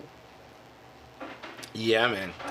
Dang, I don't even know how long we've been going. Jesus Christ. Oh, it's an hour and a half. Jesus. It felt like we were talking for like half an hour, dude. I'm sorry. Oh, my God. I love it. Good conversations, though. Hells yeah, man. Hells yeah, dude. I freaking love doing this stuff, man. And I'm really happy that I bumped into you. I bumped into your channel, man. I think your channel is going to be huge, and I think it's going to be very unique. It's going to be something that people are going to see, because I've seen different approach with every video. Oh, by the way, that airbox you did on the SMR, man, that was wild, man. It's that, yeah. That's intense. Intake. That was probably the most labor-intensive mod that I've done so far. Outside of like a power commander, because you're plugging in a lot of things, you're doing a lot of things in that nature. What, you want to join too? And of course, my daughter wants to come up. Of course, why not? Yeah. See what Dad's doing. So we get a special guest too. But no, that airbox, that was an incredible feat. It was the factory airbox. It's so hard to comprehend how large it is on the 690 and how much plastic is involved. And taking it out, holy crap, was such a pain. But it's probably my absolute favorite mod. And if you do have a 690, I would almost suggest that as a top tier first mod, or one of the first few mods that you would really spend your money on, because it makes such a performance difference in that bike. And you can hear it too. It sounds awesome when you crack the throttle, when you open it up, when you're wide open throttle ripping down. You can now hear all this just intake suction and just kind of a roar now that comes out just from the engine instead of just the back and the exhaust. Nice. It is so cool. And you get so much more room with a little baggie in front. So now I can carry camera gear and anything else that I need up there, and it's not in pockets or a backpack or anything like that. It's so much fun. And the mod support that they have for the 690, the 701, and then the 700, incredible. So quick question. There was something on the side, the right-hand side, you unplugged and plug. What were those? I didn't know you had to go that far for the airbox. I'm like, When I get mine, I'm probably gonna do this too. But I'm like, oh my god, this is a lot, dude.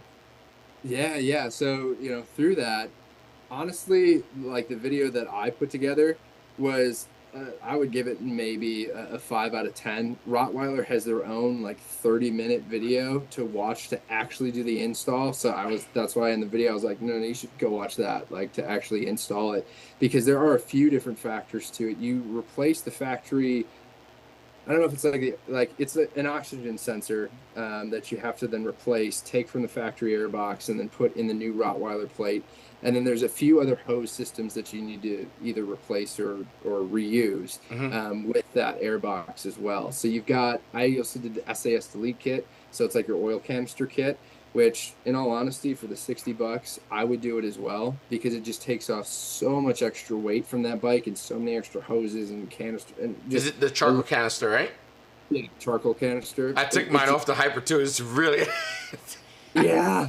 Like when you're pulling just stuff out, you have Yeah. this pot, holy crap, like all of that, and then you replace it with a plate. You're like, oh, this is great. I call it the California box. Yeah. The California box. Yeah. Perfect. Yeah, you got to pull that off. You had some question about the Hyper before we wrap up. I know we're going on 2 hours, and you have your daughter, so I'm sure you want to go spend time with your family, so I'm not going to keep you all night. Any question regarding that Hyper you did have, so might as well throw them in now. Yeah. I want to know, because a lot of people, because that was the choice for me. It was either 690 or it was Hyper Motard. And it was so funny because I've met so many people with Hyper Motards. I've met, so many other people with 690s. And it's not really like this battle because it's almost two classifications. But when you look at the bikes themselves, they're right in the same class, right? I mean, when it comes to power, no difference, right? Hyper Motard is going to smoke you all day long, and at the track too, that was one of my main competitors when I was riding. So that was kind of fun. But what'd you think of the handling? Because I've heard that handling sometimes kind of is a little bit sketchy with a Hyper Motard, where it's just, there's no feel to it. It's a little distant. It's hard to read where the bike's going. Let me explain. It's a really good question, and it's a really good thing you brought up. First, the Hyper Motard is badass. I'm just gonna say now. However, that bike, for you to get exactly what you want out of it, is gonna require a little bit of work. So that feeling that you're referring to, the bike is so powerful, has so much torque. Okay, when you crack the throttle, the front gets light really quickly. This is what they're referring to. So the first mod I did on mine was the Olin steering damper. Rectify that instantly. You could do an all black. You could do a different colorway on it. Really, really cool. That fixed that really, really quickly. You can adjust it on the fly really, really quickly. The other thing that you want to do a lot of weight reduction. Because that bike is a bit of an imposter. I tell people this all the time. It's a super bike, dressed up as a supermoto. But you can actually make it a real supermoto if you really want to. So I shed off all the plastic, hard plastic, the sub pump at the bottom. There's a piece of plastic that's at the bottom. And I think that it's almost like 8 pounds. I don't know why it's so heavy. I swapped it to carbon fiber, took that off, heat shield, side panels. Everything's been stripped down off the Hyper. I removed the rear sprocket. I did quick change, way lighter. I did a 520 conversion. Rotational mass is completely changed. I took off the hand grips, the turn signals in the hand grip, bark busters. Those were really heavy. And again, I'm kind of a poser. I don't go off-road with it anyway, so that's useless to me. The charcoal canister is like a good 8 pounds, right? That's been stripped off as well. Once those things are off this bike, it is all torque. It is all torque. The next thing I'm going to do on it, I'm going to remove the battery. I'm going to do a lithium on it. So that's going to bring down even more weight. Pretty much after that's done. So the problem is if you're spending like 18 to 20,000 on that bike and then you have to do all that stuff, that puts you in a bit of a spot because you bought it for supermoto style, right? And then you spend all this money on it. It is really cool. You're basically buying the base. You're buying the engine. You're buying the Öhlins forks. Yeah. And then from there, you have to do the work and trim down the bike as much as possible. I had another buddy of mine who did carbon fiber wheels on there. And he did a full system on it and reduced some of the piping, did headers. The bike was super light. And it was a monster. Like, it's next level. Also, my issue with that bike, the geometry is very different. If you know how to wheelie, it's fine on every other bike. You know, you sit back, you clutch up, the bike comes up, right? The bike comes up, the front up comes up to you. The Hyper, the geometry is weird because you're sitting on like a super bike almost, right? Even though it's upright, but your body is sitting above the front. When you clutch up a wheelie, you're balancing on the back wheel. You're balancing between the rear suspension and the back wheel. On the Hyper, when you clutch up, everything comes up. You come up the front because you're sitting on the front. You're sitting on the front wheel. When you sit on the Hyper, you're riding. You see the beak. You don't see the wheel, right? When you clutch up, everything comes up. You know when you clutch up or you watch anybody doing a wheelie in a video, you see the forks tube out. Oh yeah. You will not see that with the Hyper. You go up. You basically your horizon is here, right? When you clutch up, it goes up. Everything goes up. Wow. So it's a different thing, and this is why my whole process or the journey of wheeling the Hyper is a little bit different. You know, I could clutch up the KLX and ride it for 10 minutes, down a block and balance, not a problem. This bike, it's different. The geometry, finding that balance is very strange because you at the front of it. Yeah, that's interesting. So that's another learning curve also. With it, but outside of that, if you can do all the weight reductions on the bike, and you have, I've told everyone this, if you have that bike without the steering damper, it's weird. You're not gonna feel confident. You're not gonna feel like confident, inspiring to kind of go hard because the bike is fast, but then you're like, oh, if I go really fast, it's light. Put the steering damper on, that feeling goes away instantly. But then again, that's an additional I think it's like $1,000. Yeah. For Öhlins steering damper. So it's not for the faint of heart, but I really like that bike. And once you turn off all the traction control, the ABS off of it, it's a monster. So the one thing you get out of it, you can stand up with anybody in the crowd. So let's say if we were at the 690 or the 700, it's going to be great around other supermotos. If somebody pull up with an R6 or something like that, you can keep up with everyone. You can kind of do pretty much all of that stuff. And if you do all the weight reductions and stuff like that, you get a tune on it. I have an air filter on mine. I haven't tuned it yet, and I got to do the suspension. This bike performed just as well as any of those because it is a super bike.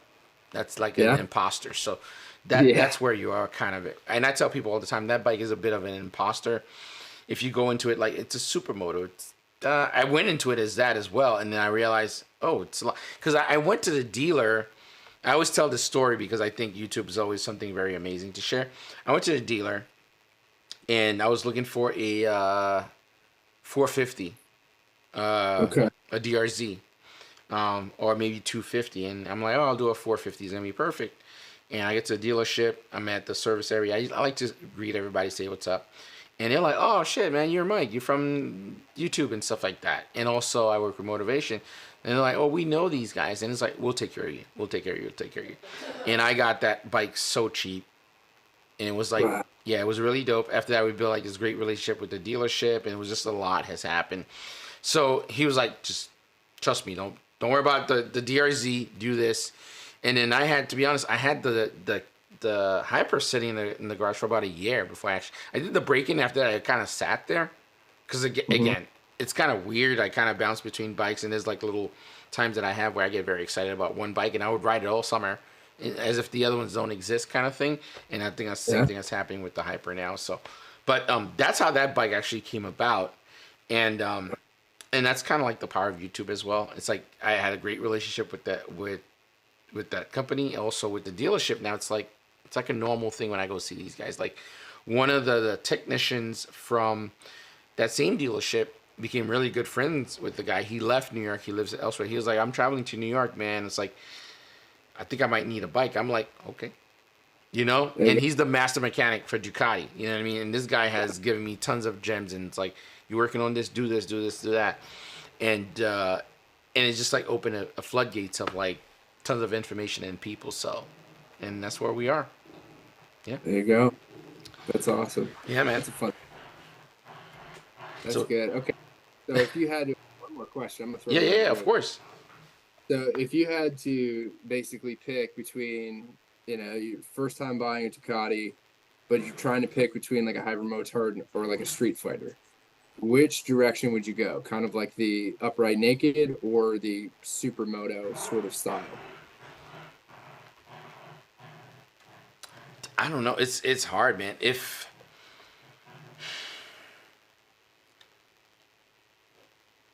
somebody has the money, and you buying granted, you're not a new rider, right? You're a seasoned Right. rider. Okay. Yep. If you have the money, you're not a seasoned rider. Street Fighter all day. Street Fighter V4S. Yeah. Yes. 100%. Okay. You get forged wheels, dynamic suspension, riding modes, Bluetooth connection. It sounds great without an exhaust if you don't want to. Rear cylinders deactivate, launch control. You could put it in puppy dog mode and ride that bike. Even if you were just a brand new rider, you just learn how to ride. You put it on puppy dog mode. You could still ride the bike. It's not as hot as all the other Ducatis because the rear cylinders deactivate. So even in stop and go traffic, the bike is still pretty good. If you don't know how to wheelie, you want to wheelie anyway, you could set it up to wheelie up to 35 degrees. It'll stay. This thing is a marvel. Like, it does everything. Everything. The one downside to that Street Fighter, it's a gas. It's an American muscle car. It will drink gas. It will drink fuel like nobody's business. And if you ride like one of those, like you just cracking the throttle open, it's gonna drink. Yeah. It's gonna drink because it's a lot. The bike is basic because the V4 engine, the headstock is connected to that, and then the single-sided swing arm. There's nothing else. You're sitting on a giant V4. That is it. Yeah. That is it. And that's what I would say to that bike would be the bike. Outside of everything else. And if you have the money, again, whether you're a good rider or not, you can actually set the bike. Let's say if you're coming in hot in a corner, you want to hit the rear brake so the back slide and kind of drift. It will do it. You don't have to know how to do it. You can adjust it. That much slide, it will do it, and then snap back, and you can go. You could be the shittiest rider and look like a superstar on this bike. And but then at what point are we getting so technologically advanced that we lose like the basic riding skill? That's the argument that I have, right? Like, if we make it so easy, like the Jetsons, where I don't have to worry about learning how to do it, I'm never going to learn how to do it, right? Yes. Oh, also quick shifter and auto blippers on there. And I forgot to mention that as well. So the thing is with that bike, you have to be a good rider already. Because if you're just starting out, you're doing it, you're going to hurt yourself because you're going to ride that bike. You're going to believe that you're an amazing rider. You're going to be like, let me ride my buddy's R1 from 2015 with no ABS, no traction, no nothing. You're gonna wreck yourself really bad because and that's where the industry's going, right? They're producing super powerful bikes with big engines, with riding modes, but realistically, none of us could really handle. I can't handle that stuff. I'm not a GP rider, right? So they have to put all these controls in order to still give you the idea that you're really cool. You could maintain this, but really, there's this big brother somewhere kind of like doing all the math for you. So I think that is really the case, but it is really a dope bike.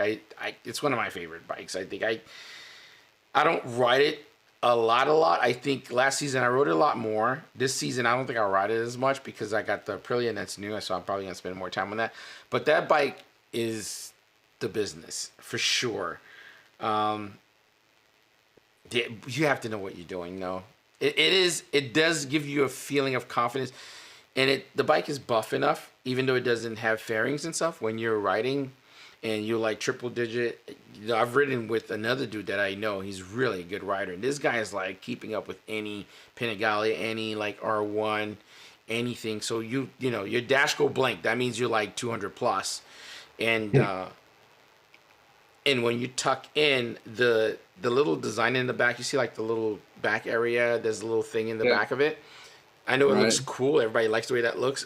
Your butt anchors to it, like, and you tuck in, you won't go anywhere. It's a wild bike, and I'm really curious to see if, and even if I had a choice, if you gotta pick between a Panigale V4S and that bike, if you really don't mind being in the hunch position, the Panigale V4S is gonna win. But if you want everything in versatility and comfort, the Street Fighter is still gonna win hands down, at least for now. But we'll see how things go. Oh, I do have one question for you, though. Yeah. How's dealer support for KTM in Chicago? I think it's hard. Chicago would be fairly, I would give it okay. My time when I spent in Nevada, the dealer support for KTM was incredible. I mean, this was years ago. This was pre-COVID. But, I mean, out there, you were so close to California. You had so many people riding off-road that, I mean, KTM dealerships were like your Honda dealership. I mean, they were absolutely everywhere. Chicago, I know we've got MCC, and that's in Villa Park. We've also got Woodstock KTM, which is a little bit farther north, closer to the border of Wisconsin and Illinois. And other than that, there's probably a few other minor shops, you know, that could on it that could, you know, get parts and so on and so forth. So you really, to purchase a bike, at least from my knowledge, thinking offhand, those are the only two real places that you have. My home dealer is MCC, and that group there is an awesome group. It's Ducati, KTM, Triumph, Husqvarna, and I think Zero, now 2 dealer. But they're just a bang-up group of guys. I mean, it is an awesome dealership. You know, they're super good. They're the ones that actually took the bolt out of that rear brake pedal for me.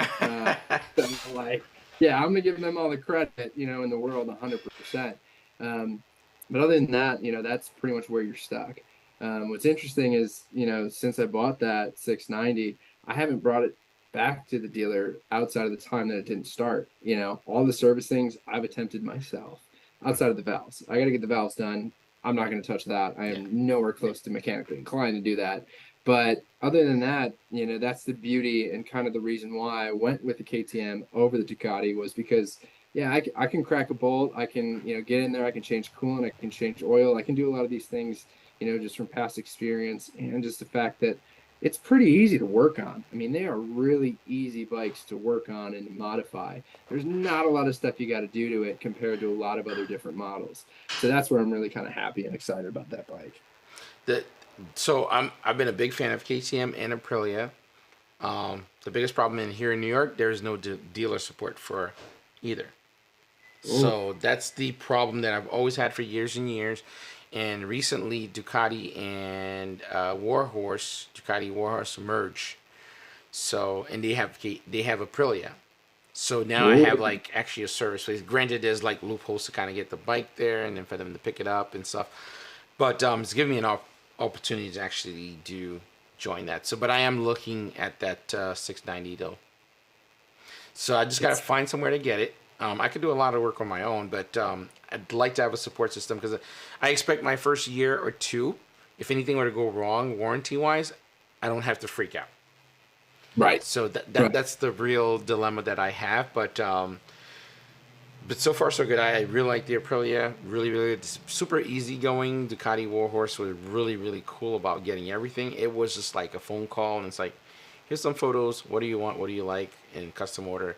It was like a walk in the park, probably one of the easiest bike I bought, and they've been super till now. They text me all the time. How's the experience going? Like anything that you need after I've had the bike. There's nothing that they need from me moving forward. So that says a lot about who they are, and they take a lot of pride in how they feel about certain things. And I even brought up about Aprilia like leaking, and they mentioned to me, hey, in the 2021 models, they had some issues. All that stuff been rectified. For 2023, you're good to go. And it was very confident, inspiring the way they had everything done. Granted, the bike was delayed.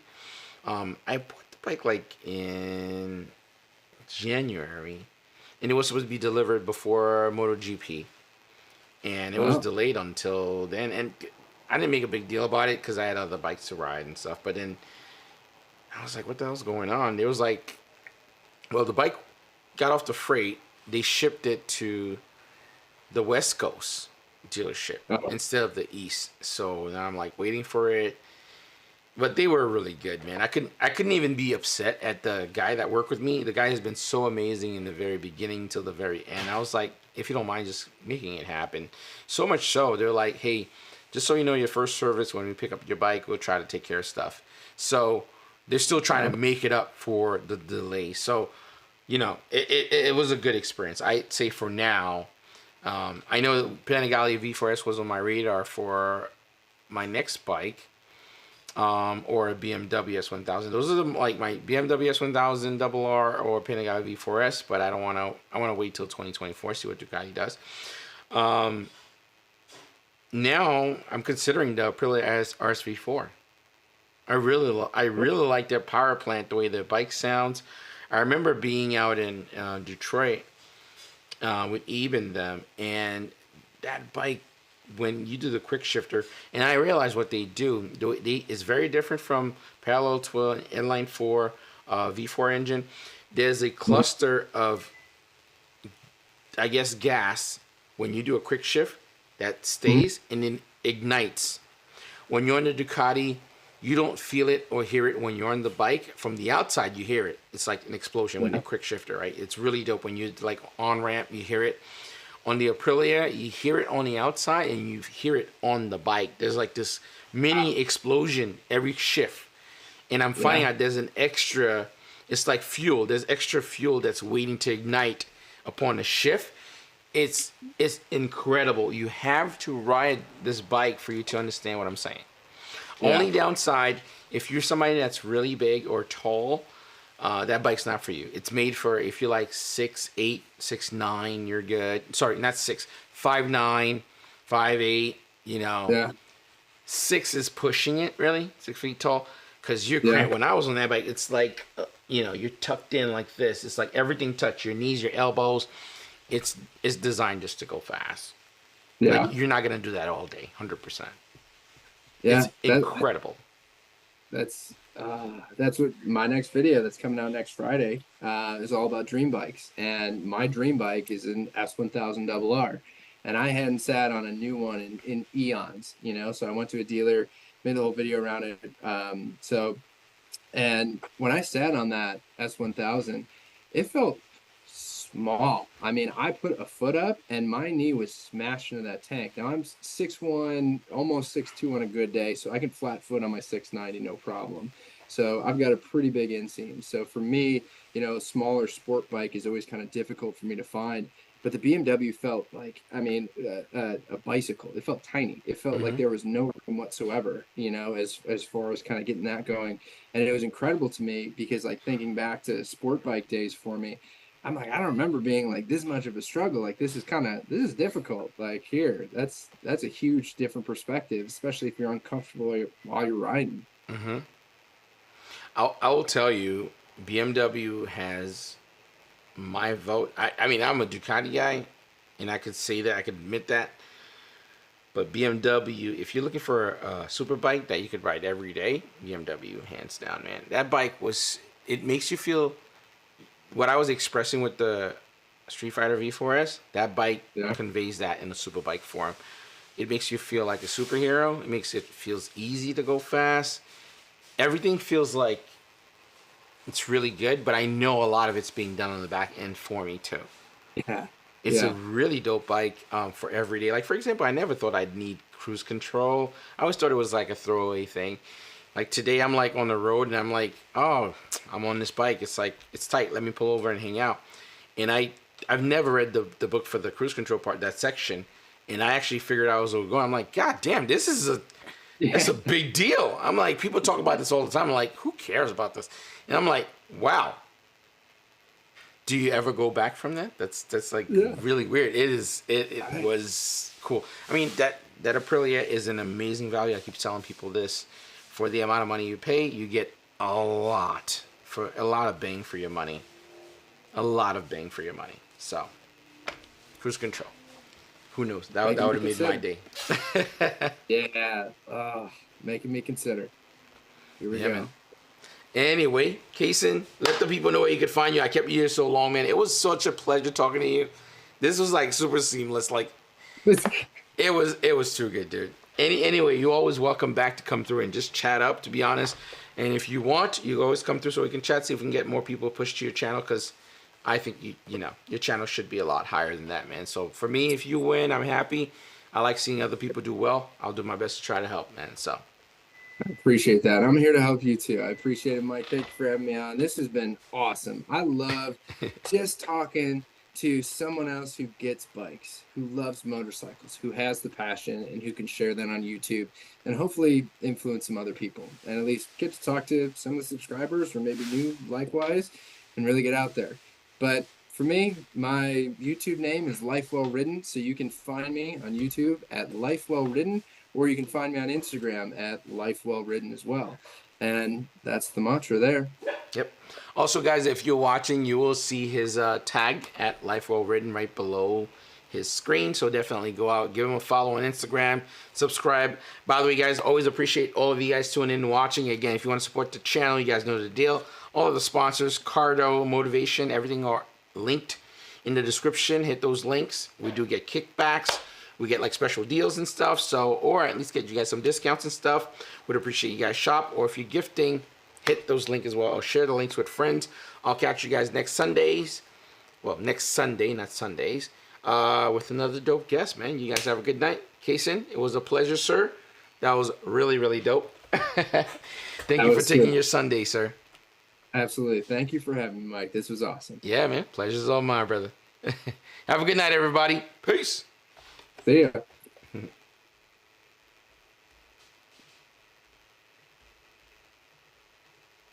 Oh, that was cool. Yeah.